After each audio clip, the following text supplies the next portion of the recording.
If you've decided to delete your Crunchyroll account permanently, follow these straightforward steps to ensure your account is removed successfully.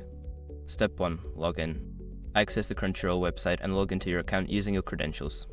Step 2. Go to Account Settings. Once logged in, navigate to your account settings. This is usually found by clicking on your profile icon in the top right corner of the page. Step 3. Find Account Deletion option.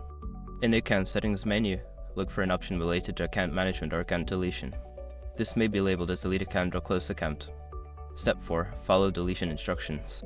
Click on the Account Deletion option and follow the on-screen instructions. You may need to confirm your decision and provide a reason for leaving. Step 5. Confirm deletion. After completing the required steps, confirm the deletion of your account.